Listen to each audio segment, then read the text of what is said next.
아멘. 예, 오늘 말씀의 제목은 특별한 부르심이라는 말씀의 제목을 가지고 함께 은혜를 나누고자 합니다.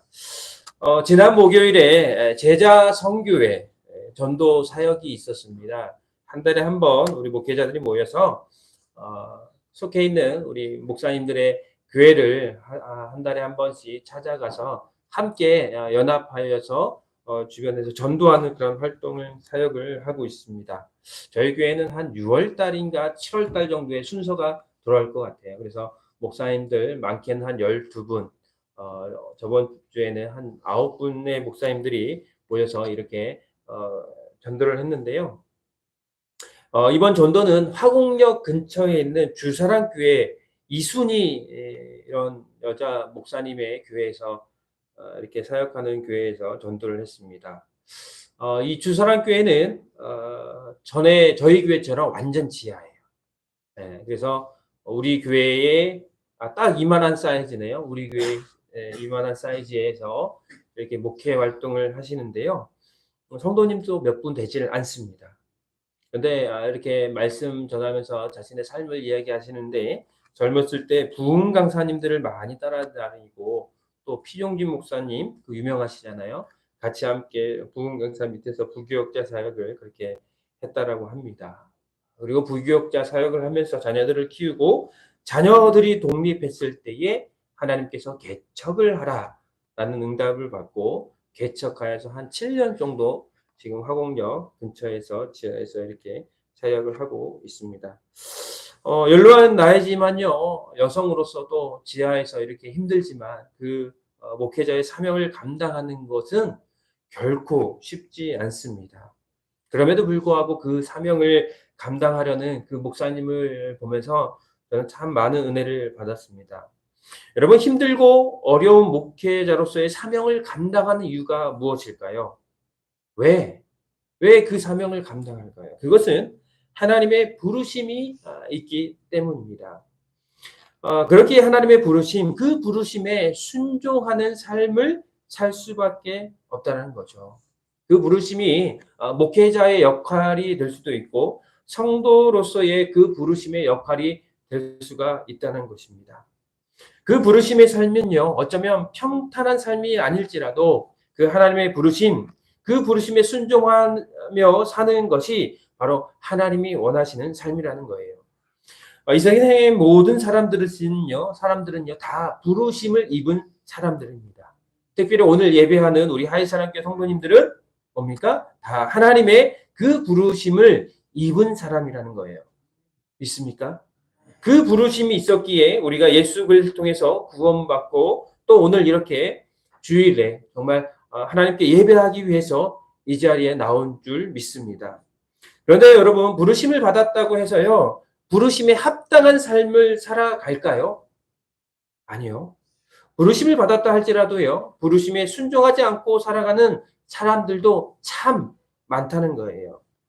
어떤 사람은 하나님께서 나를 불러주셨구나, 은혜 가운데 불러주시고 구원하려 불러주셨구나 하면서 감사하며 사는 사람도 있습니다. 근데 어떤 사람은요, 하나님이 불러주셨다는 사실을 깨닫지 못하고 그저 제멋대로 인생을 살아가는 사람들도 있다는 것이죠. 자, 여러분들은 어떤 사람입니까? 하나님께서 나를 불러주셨다는 것을 고백하며 감사의 삶을 살고 있습니까? 아니면 하나님이 불러주셨다는 사실을 깨닫지 못하고 그저 제멋대로 그러한 삶을 살아가고 있습니까? 여러분, 부르심에는 두 가지 종류가 있습니다. 첫 번째는 뭐냐면 일반적 부르심이 있다는 거예요. 그 일반적 부르심은요, 구원받은 모든 자를 의미합니다.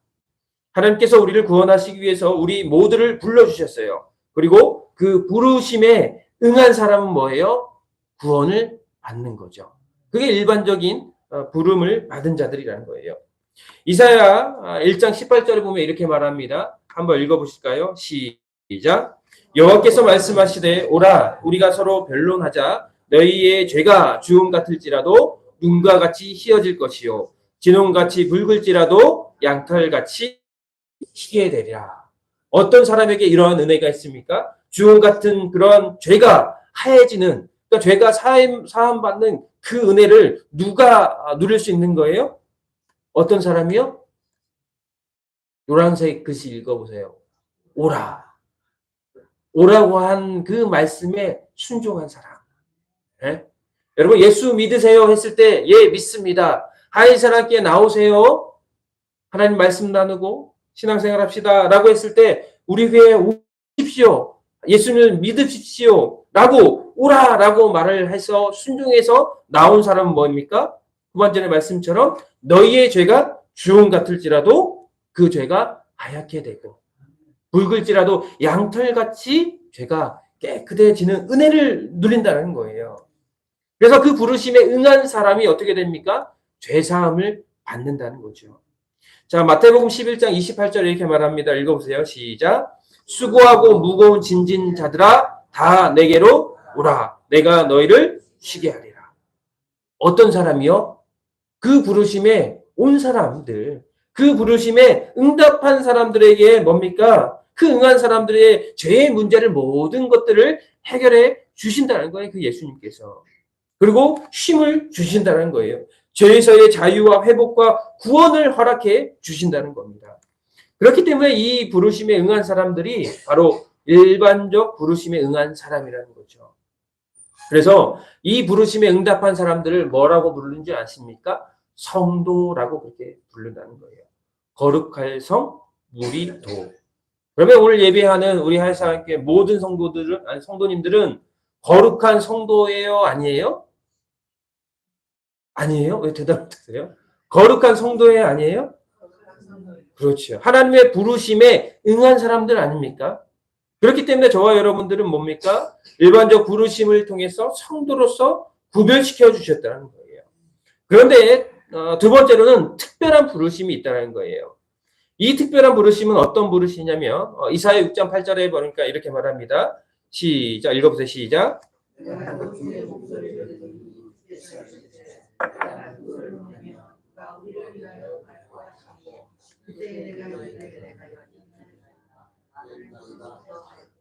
아멘. 자, 이사야는 말하죠. 내가 누구를 보내며 누가 우리를 갈고 라고 부르면서 소위 무슨 말씀이냐면 사명을 위한 부르심이 있다는 거예요. 내가 누구를 보내며 누가 우리를 위하여 갈고 누구를 보내달라고 고백한 거예요, 지금? 나를 보내소서. 사명이 있다는 거야, 사명. 네. 이스라엘 백성들에게 죄를 선포하고 회개를 선포하고 그들이 주 앞에 돌아오게 하는 그 말씀을 선포하는 사명을 이사야가 있는데 그 사명을 감당한다는 거죠. 다시 말하면 하나님의 일꾼으로 특별히 부르시는 그 부르심이 있다는 거예요. 일꾼으로 특별하게 부르셨다는 거죠. 그래서 오늘 로마서 1장 1절에 보면 바울은 이렇게 고백합니다. 읽어보세요. 시작. 예수 그리스도의 종 바울은 사도로 부르심을 받아 하나님의 복음을 위하여 택정함을 입었으니 하나님의 복음을 위해서 택정함을 받았대요. 무엇으로 하려고요? 무엇으로 부른 거예요? 사도로서의 부르심을 받았다는 거예요. 네? 예수 그리스도의 종 바울은 사도로 부르심을 받았다는 거예요. 그러니까 특별한 사명을 바울에게 주신 거죠, 하나님께서. 그냥 구원받는 것에 끝난 것이 아니라 더 나아가 많은 사람들에게 예수님을 전하여 구원시키는 그런 특별한 사명을 주셨다는 거예요. 하나님께서 어떤 이런 특별한 목적과 사명을 주신 것, 이것이 바로 특별한 부르심이라는 거죠. 자, 그러면 우리 하이사랑교회 성도 여러분들에게 질문합니다. 오늘 예배하는 여러분들은 하나님께 어떠한 부르심을 받으셨습니까? 일반적으로 구원받는 그 일반적 부르심도 받았고 또 특별한 부르심을 받지 않았습니까? 네? 특별한 부르심이 뭐예요? 여러분 각자만의 사명을 감당하기 위해서 하나님이 여러분을 부르셨다는 거예요. 네? 그래서 오늘 오전에 말씀해 보니까 이렇게 말합니다. 읽어보세요. 시작. 그로 말미암아 우리가 은혜와 사도의 직분을 받아 그의 이름을 위하여 모든 이방인 중에서 믿어 순종하게 했다. 그로 말미암아가 누구로 말미암아요? 예수 그리스도를 통해서 은혜와 사도의 직분을 받아 은혜의 구원을 받고 사도의 직분은 뭡니까? 각자만의 직분을 받았다는 거예요. 그래서 그 복음을 전하는 직분을 통해서 바울은 하나님께 영광 올려드리는 삶을 살았다는 거죠. 그렇다면 우리 성도님들은 어떠한 직분을 받았습니까? 어떤 분은 집사로, 어떤 분은 검사로, 어떤 분은 안수집사로, 장로로, 또 목사로, 또 성도로. 여러분이 귀하게 하나님께 그 사명을 받은 거 아닙니까? 네? 그래서 로마서 1장 5절처럼 그 이름을 위하여 모든 이방인 중에서 믿어 순종하게 한다라고 이렇게 말하고 있어요. 그의 이름을 위하여, 예수 그리스도를 위하여 모든 이방인들이 믿고 순종하게 하기 위해서 직분을 받았다는 거예요.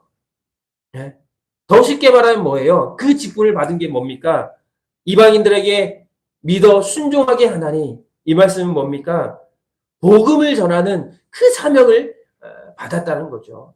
그 직분이 저와 여러분에게도 있다는 거예요. 저는 설교를 준비하면서 그런 생각을 하게 됐어요. 교회가 참으로 많잖아요. 우리 제자성교회에 속해 있는 교회들 가면요, 우리 교회가 가장 대형 교회입니다. 네? 그만큼 다 작은 교회 목사님들이 이렇게 사역을 하고 있어요. 그런데 그 작은 교회 목사님들이 왜 사역을 합니까? 그 지하에서, 지상에 있는 교회가 저하고 남윤규 목사님 교회네요. 남윤규 목사님들은 저기 17층에 있고 저희는 지하에 있다가 2층으로 올라왔잖아요. 다른 분들은 다 지하에 있어요. 완전 지하에. 네.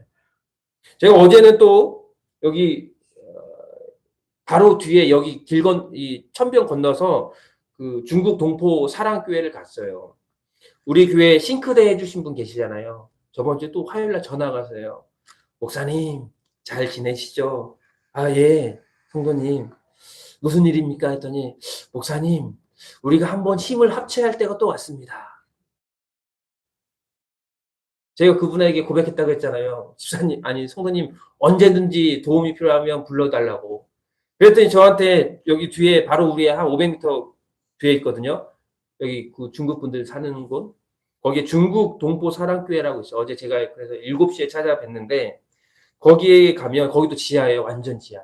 목사님 그 교회가 정말 어려운 분인데 어려운 목사님이 이렇게 사역을 하는데 교회가 너무 춥대요. 목사님 한번 가보셔서, 아니 저는 이제 목수 전문가가 아닌데 이거 한 달 봉사했다고 저를 보내서 한번 보고 어떻게 하면 그 추위를 막을 수 있을지 연구 좀 하래요 저한테.